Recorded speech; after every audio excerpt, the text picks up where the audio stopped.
Nsubire nkusuhuze nkuhakaze nshuti mukunzi wacu wowe ubandanya kumwe natwe ngaha kuri no mbonesha kure imwe rudende igushikiriza amakuru ibiganiro ndetse n'inkuru bigezweho biriko bivugwa irya nino mu gihugu c'u Burundi no hakurya y'imbibe z'igihugu c'u Burundi mu makungu ya kure ndaguhaye kaze ndaguhaye mwiriwe neza cange mwaramutse bivanye naho dukurikira uherereye ico utegerezwa gusa n'ugufyonda sabone cange subscribe nawe utaravyonda ko hamwe ukabandanya ushikirwa n'amakuru ibiganiro ndetse n'inkuru tubandanya gushikiriza bivugwa irya nino mu gihugu c'u Burundi no hakurya y'imbibe z'igihugu c'u Burundi mu makungu ya kure ndaguhaye kaze nanakwipfuriza kubandanya uraruranirwa mu vyo uriko urarangura hano kwibutsa ko ngaha kuri no mbonesha kure tugushikiriza amakuru ariko avugwa mu bisata bitandukanye nk'igisata ca politike igisata c'umutekano igisata c'imigenderanire n'ayandi makungu igisata c'ubutunzi igisata c'inkino igisata c'indero ndetse n'ibindi bisata bitandukanye harimwo n'ica politike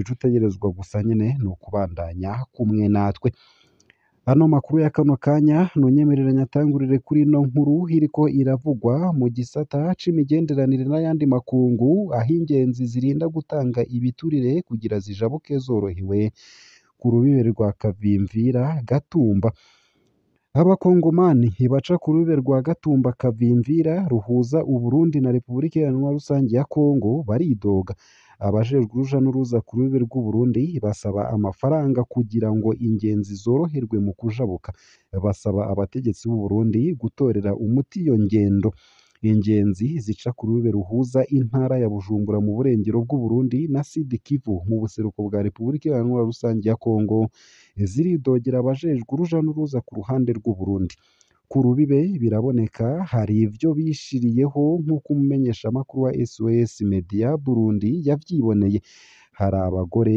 bigira abadandaza mugabo nibo baca baza kuvugisha ingenzi zidashaka kuhateba bakorana n'abajejwe isuku abo bantu baca babaha impapuro z'inzira zabo bakazibagarukanira zirimwo ibidodo bikavugwa n'ingenzi zarinze gutanga amafaranga Maribe aja kenshi mu Burundi aremeza ko ategerezwa gutanga amafaranga ibihumbi 5 ya Kongo ayaha abajejwe uruja n'uruza ku ruhande rw'u Burundi kugira ngo bamureke arengane n'ingoga abajejwe isuku nibo bafasha mu kujana ayo mafaranga vyinshi kuri iyo nkuru ni mukanye mu buryo bw'idonido ntuje kure ico utegerezwa gusa nyene ni ukubandanya kumwe natwe nayo mu yandi makuru kandi nuko mu ntara ya Kayanza hari umukozi wa banki yaciriwe gupfungwa imyaka 5 yagirizwa gutuka umukuru w'igihugu n'umukenyezi wiwe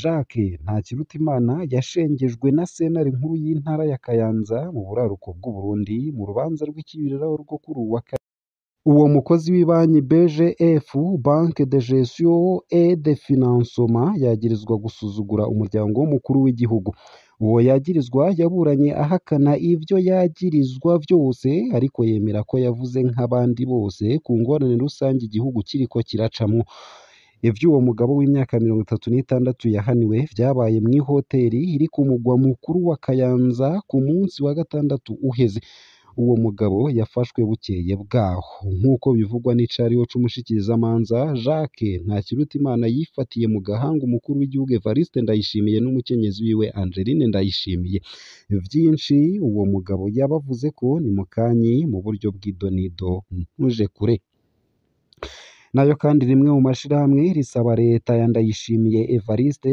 gutanga imihoho ishirahamwe rijejwe kurwanya ibiturire n'isesagurwa ry'ubutunzi Oricome ku munsi wa kabiri ryasabye leta y'u Burundi gufata ingingo y'ubutwari no gutanga imihoho kuko bidashoboka ko ironka umuti ku ngorane rusangi igihugu kiriko kiracamwo nk'uko icegeranyo cayo kibivuga ibiciro vy'ibicuruzwa n'ibikorwa vy'ubuhinga vyarongerekanye hagati ya 31% n'amajana 4% kuva muri Ndamukiza umwaka uheze Gabriel Rufyiri harongoye ishirahamwe Oricome akaba avuga ko ibiriko biraba hari ibintu biteye ubwoba mu gihugu gifise inzego yasavye leta gutanga imihoho haherewe ku mushikiranganji ajejwe ubudandaji kubw'uwarongoye ishirahamwe Rudende rijejwe kurwanya ibiturire no gusesagura ubutunzi mu Burundi ni ingingo isaba ubutwari umurwi utwara utagira.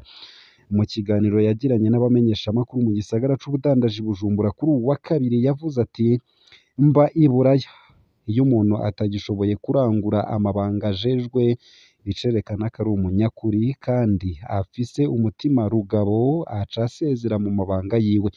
Gabriel Rufyiri akaba ashimangira ati ariko biragoye aha iwacu kubera ibiturire uko niko kuri. Vyinshi kuri iyo nkuru navyo ni mu kanya mu buryo bw'idonido ntuje kure ico utegerezwa gusa nyene ni ukubandanya kumwe natwe. Ntanguye ano makuru ku buryo burambuye nunyemerera nyatangurire kuri no nkuru ivuga ko igatumba ingenzi zirinda gutanga ibiturire kugira zijabuke zorohewe. Abakongomani baca ku rube rwa Gatumba Kavimvira ruhuza Uburundi na Repubulika Iharanira Rusangi ya Kongo baridoga. Abajejwe uruja n'uruza ku ruhande rw'Uburundi basaba amafaranga kugira ngo ingenzi zoroherwe mu kujabuka. Basaba abategetsi b'Uburundi gutorera umuti iyo ngendo. Ingenzi zica ku rube ruhuza intara ya Bujumbura mu burengero bw'Uburundi ndetse na Sud Kivu mu buseruko bwa Repubulika Iharanira Rusangi ya Kongo ziridogera abajejwe uruja n'uruza ku ruhande rw'Uburundi. Ku rubibe biraboneka ko hari ibyo bishiriyeho nk'uko umumenyeshamakuru wa SOS Media Burundi yavyiboneye. Hari abagore bigira abadandaza mugabo hakaba aribo baca baza kuvugisha ingenzi zidashaka kuhateba bakorana n'abajejwe isuku. Abo bantu baca babaha impapuro z'inzira zabo bakazibagarukanira zirimwo ibidodo. Ivyo akaba ari ibivugwa n'ingenzi zarinze gutanga amafaranga. Maribe aja kenshi mu Burundi aremeza ko hategerezwa gutanga amafaranga ibihumbi 5 ya Kongo ayaha abajejwe uruja n'uruza ku ruhande rw'Uburundi kugira ngo bamureke arengane n'ingoga. Abajejwe isuku nibo bafasha mu kujana ayo mafaranga. Urishe nta n'iminota 5 umara ariko utabigize uko urahamara n'isaha utaronse uruhusha rwo kwinjira mu Burundi. Uko akaba ariko bavuga. Uretse abajejwe isuku, abagore b'abakomisiyoneri, abashoferi bunguruza abantu nibo baba hagati y'ingenzi n'abapolisi bajejwe uruja n'uruza bakabwira abakiriya babo kwegeranya amafaranga hamwe n'impapuro z'inzira. Jean N yemeza ko yamaze iminota 45 ku rubibe kandi ata ngenzi nyinshi zari zihari. Abakozi bo ku ruhande rw'Uburundi bakora ibishoboka byose ngo badutevye kugira ngo tubahe amafaranga. Ku ruhande rwa Kongo nta n'iminota 10 umara mu bihe bisanzwe. Uko akaba ariko avuga yidoga. Repubulika Iharanira Rusangi ya Kongo iri mu muryango w'ibihugu vya Afurika y'ubuseruko EAC. Abanyagihugu bayo bararekuriwe kumara amezi 6 muri buri gihugu badasubiye gusaba uruhusha. Mugabo abakongomani bamaze amezi 3 mu Burundi basabwa ibihumbi 200 iyo basubiye iwabo. Umuvugizi w'ubushikiranganji bujejwe umutekano ntiyari hagufi ngo yishure ku bibazo vyacu. Mugabo umukuru w'igihugu Evariste Ndayishimiye, umushikiranganji wa mbere Gervais Ndirakobuca na Martin Niteretse arongoye ubushikiranganji bw'umutekano bariyamiriza ingendo mbi iranga abakozi b'igipolisi c'u Burundi basaba amafaranga ingenzi zica ku kibuga c'indege ca Bujumbura kimwe Rudende igihugu gisanganywe. Nayo mu yandi makuru kandi nonyemerere ngushikirize ino nkuru ivuga ko mu ntara ya Kayanza umukozi wa banki yaciriwe gupfungwa imyaka 5 yagirizwa gutuka umukuru w'igihugu n'umukenyezi wiwe.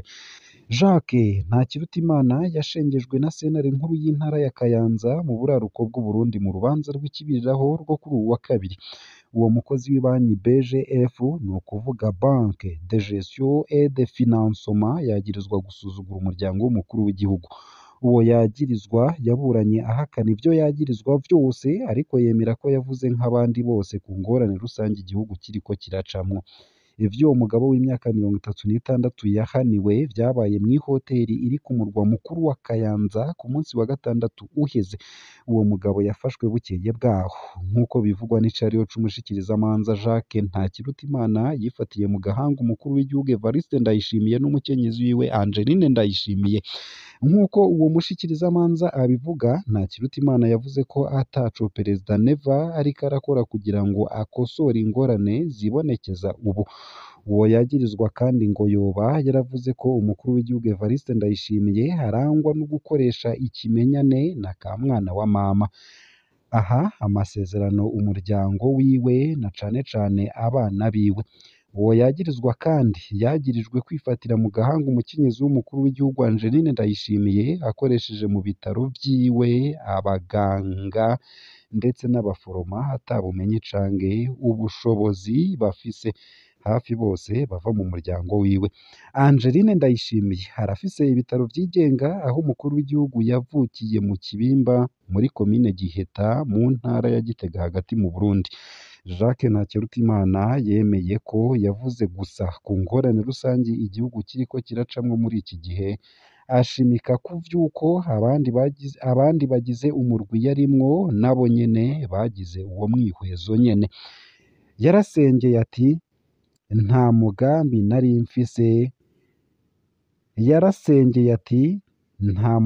nari mfise wo gucafuza ishusho y'umuryango w'umukuru w'igihugu. Umushikirizamanza wa Repubulika yasavye ko acirirwa imyaka 5 n'ihadabu y'amafaranga y'amarundi 50,000. Sentare yafashe ico gihano nyene. Abanyagihugu benshi bo mu murwa mukuru w'intara no mu micungararo baraje gukurikirana urwo rubanza. Abavuganye na SOS Media Burundi bavuga ko hari akarenganyo katagira izina ibintu Jacques Ntakirutimana yaciriweko urubanza bikaba hari ukuri rimwe na rimwe bikanemerwa n'umukuru w'igihugu bwiwe. Uko akaba ariko bibukije. Uwo muburanyi nta wumufasha kuburana yari afise. Aracafise amahirwe yo kunguruza ingingo y'umucamanza. Ngaha akaba ariho nsoreje ano makuru nari naguteguriye ariko avugwa hirya nino mu gihugu cacu ciza c'u Burundi ndetse no hakurya y'imbibe z'igihugu c'u Burundi mu makungu ya kure. Ico utegerezwa gusa niki ni ugufyonda sabone canke subscribe nawe utarafyondako hama ukabandanya ushikirwa n'amakuru, ibiganiro ndetse n'inkuru tubandanya gushikiriza bivugwa hirya nino mu gihugu c'u Burundi no hakurya y'imbibe z'igihugu c'u Burundi mu makungu ya kure. Ndakwipfurije kubandanya uraruranirwa, kubandanya uragira ibihe vyiza ndetse n'umunsi mwiza.